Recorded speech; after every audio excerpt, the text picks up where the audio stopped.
Hello, everyone. My name is Mike Stoklasa. I'm the founder of RedLetterMedia, which is a movie review site dedicated to all things geek and pop culture. And I'm Jay Bauman. I co-host an exclusive online movie review series called Half in the Bag. I am Rich Evans, and I'm a giant pile of horseshit. It's a Star Wars special spectacular. We went to the Rogue One premiere. Then we talk about our favorite Star Wars toys. After that, we're playing classic Star Wars games. All Star Wars all day. Hey guys, it's Joe and Andy from Honest Trailers, and we have a treat for you. Let's touch tips. What's going on, guys? Rogue One hits theaters this week. And is it just me, or does it seem like Star Wars has seeped into every crevice of the galaxy? They actually gave us the rights. They allowed us to do a full hour of Star Wars. First of all, I want to thank our sponsor, Gillette. They have Star Wars razors because apparently, even when you grow up, you still don't have to grow up. These are in stores now to tie in with Rogue One. Yes, we should note, full disclosure, that we were invited to an official early screening of Rogue One by an official at Disney. All of us here at the table, except Jeremy, went to the premiere of Rogue One this past weekend, and what an experience. And let's get to the social media stuff here in just a second. We thought we'd just share a couple quick pictures with you.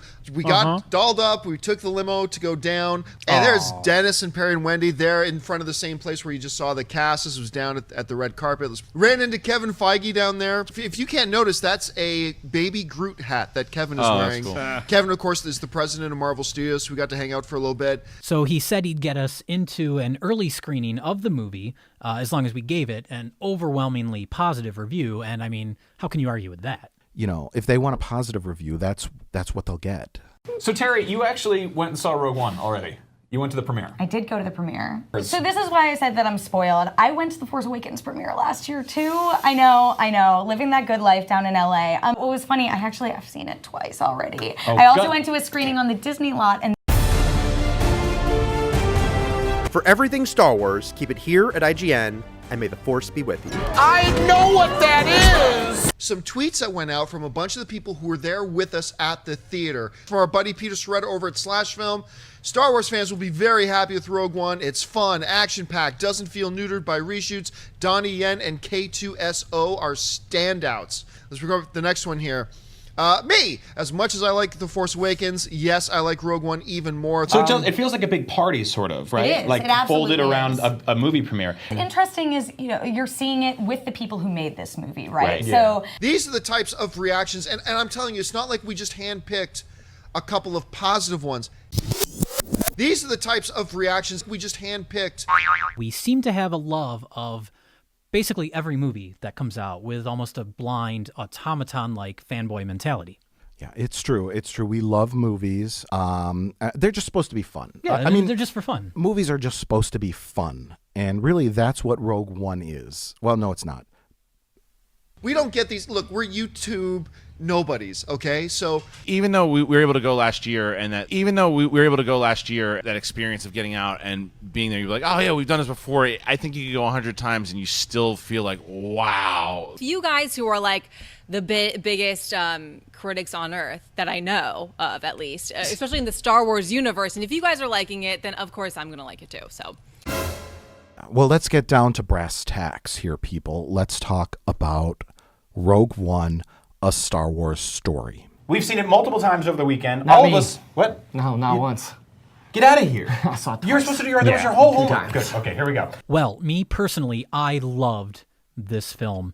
It's up there as far as being one of the best Star Wars movies ever made, possibly rivaling Empire, but at the very least, equal to it. I loved this film. This is the best Star Wars film we've had since the original trilogy. Well, me personally, I love the film. There's all the cool action. It is something I will get used to more and more as I continue to watch this movie for years and years to come, which I definitely will, because it has Star Wars on the box. And this is a film that won't be forgotten for the next 50, maybe even 100,000 years. The visuals and the vistas were just breathtaking to me. And I think that's what makes it, to me, a 9 out of 10. Was really the visuals. And did I say the vistas? Very, very, very, very nice vistas. Joshua, what do you think about using this film as a setup to A New Hope? I thought it was cool to get like the backstory of the opening crawl and show sort of like really what they were talking about. And it's a lot more like fractured that you would have thought of that they like. We know that there's plans.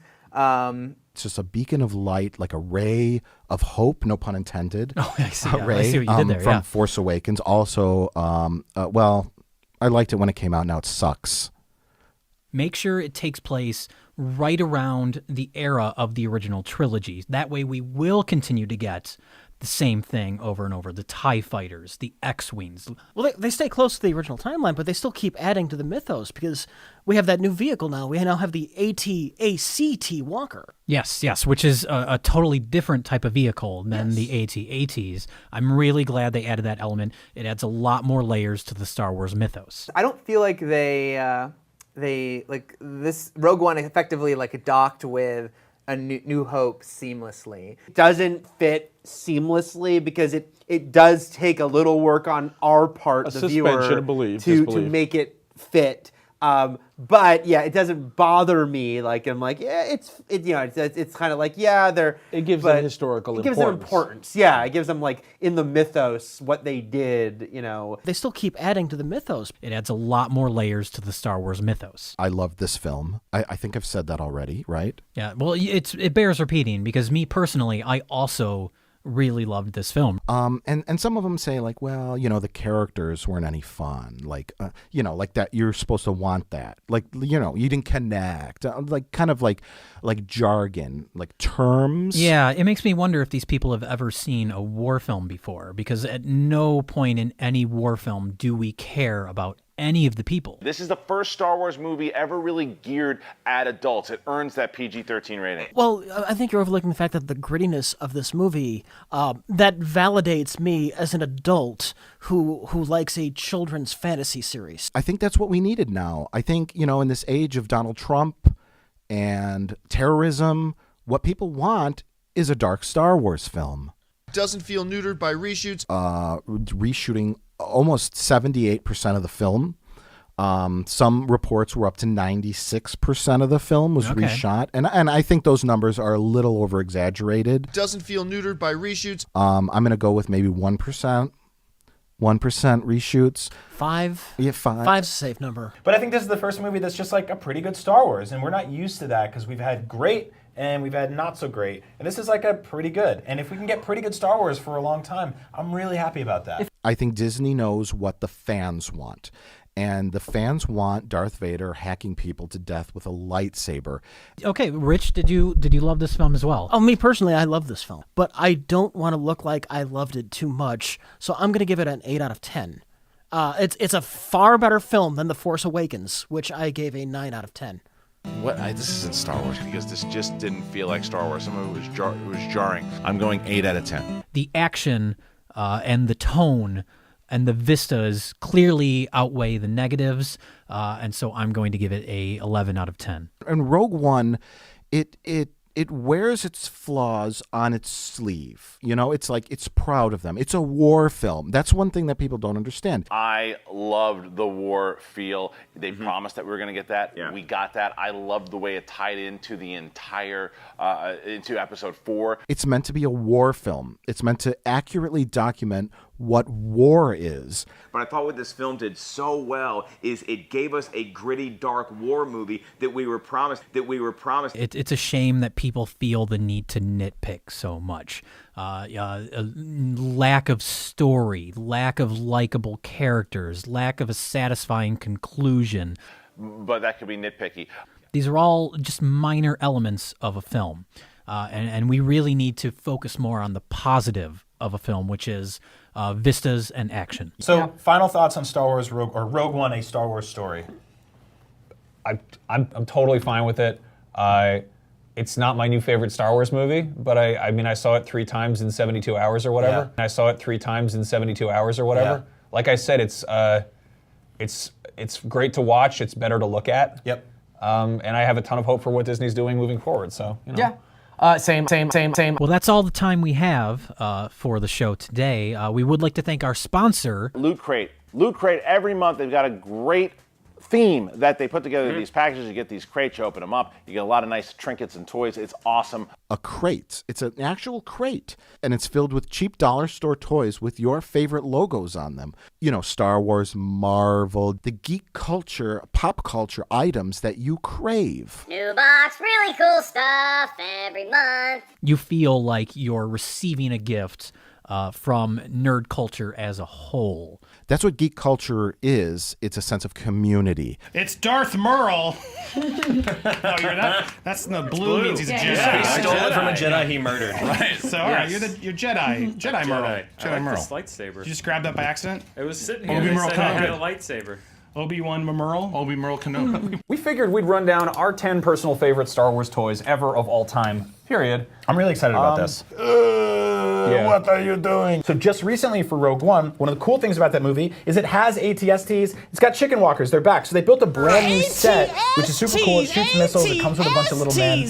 And really, we're all part of the same geek community, as they say, because we're all bonded. We have a connection, and that connection is nerd culture or geek culture, as they say. Really, really cool thing you need to add to your wardrobe, the Stance Socks Star Wars set. This box runs for $280. Like I said, these are nice socks. But what's cool is I love Stance. Like, I wear this brand a lot. The design on these socks is amazing, and it's the little Easter eggs that are the best. Here's Chewie, but if you look on the back of Chewie, and I'm gonna wear them when I go see Rogue One. I think that'll be my first outing. I don't know which one to do. Maybe I'll mix and match. Every month, I get a box, and whatever's in there might fill the empty void in my soul. Well, yeah, that's right, Rich. And I'd like to take this time to thank our other sponsor, Nerdbox.